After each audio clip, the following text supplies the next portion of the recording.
과거 영국이 인도를 지배할 때 일입니다. 당시 영국의 인도 식민지 총독부는 들끓는 코브라를 제거하기 위해 대책을 강구하고 있었습니다. 영국 총독부는 오랜 고민 끝에 잡아온 코브라 수에 따라 보상금을 지급하는 인센티브 정책을 도입하기로 결정했습니다. 처음에는 이 정책의 효과를 톡톡히 보는 듯 했지만 인도 사람들은 너도나도 보상금을 받기 위해 코브라를 잡으러 다녔습니다.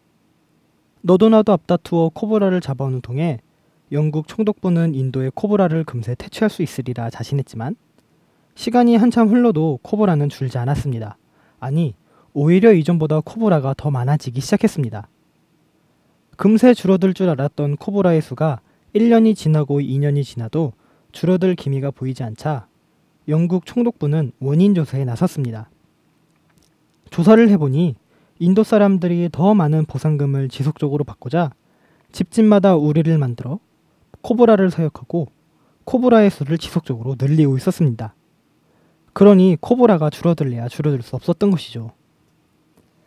영국 총독부는 이 사실을 알게 된 후 코브라 제거 정책을 포기하고 코브라를 잡아오는 사람에게 더는 보상금을 지급하지 않겠다고 선포했습니다. 그러자 문제는 더 심각해졌습니다. 코브라를 사육할 이유가 사라져버린 인도 사람들은 너도나도 코브라를 밖에 내다버리기 시작했습니다. 결국 인도의 코브라 개체수는 코브라 제거 정책 시행 이전보다 수십 배나 증가해버렸죠. 인센티브 정책을 통해 효과적으로 코브라를 없애려다가 오히려 코브라가 늘어나게 된 셈입니다. 결과적으로 영국 총독부의 인센티브 정책은 명백히 실패한 정책이었습니다. 그런데 좀 이상하지 않나요? 우리는 인센티브가 사람의 동기를 자극해 성과를 내도록 하는 강력한 힘으로 알고 있습니다. 그렇다면 영국 총독부가 시행한 코브라 정책도 분명 인도 사람들의 동기를 자극하는 인센티브 정책이었으니 성과를 냈어야 함에도 불구하고 인센티브가 정반대의 결과를 가져온 까닭은 무엇일까요? 인센티브는 참 달콤한 보상입니다. 사람은 누구나 한번 누리기 시작한 인센티브를 지속적으로 누리고 싶어 하죠.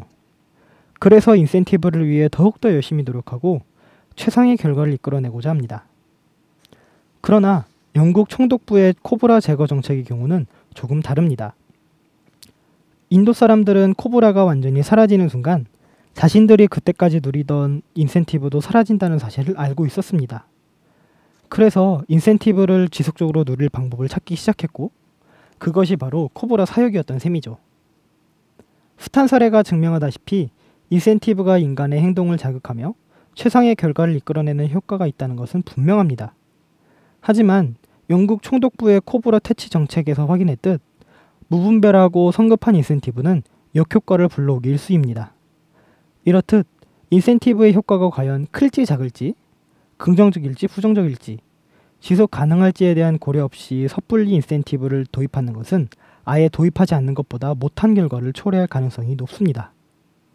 인센티브는 인간의 열정을 분출할 수 있도록 돕는 역할을 하기 때문에 자본주의 제도가 발달하고 진화하면서 인센티브도 함께 발달해 왔습니다. 하지만 앞서 살폈다시피 인센티브 적용은 신중히 이루어져야 합니다. 동일한 인센티브를 적용한다고 해서 동일한 효과가 있다고 장담할 수는 없는 것입니다. 스포츠 선수나 CEO와 같은 이들에게 인센티브는 탁월한 효과를 보입니다. 자신의 노력과 선택에 따라 일의 성과 차이가 크고 성과에 따라 손익이 분명하게 차이 나기 때문입니다. 인센티브의 효과 차이에 따라 인센티브 제도의 활용도 달라져야 합니다. 부적절한 상황에서 적용한 인센티브 정책은 생산성 향상에 별다른 효과를 거두지 못합니다. 오히려 인센티브로 인해 역효과를 발생시켜 생산성 향상이 아닌 저하를 가져올 수 있다는 것도 명심해야 합니다. 시장경제의 중심, 자유기업원.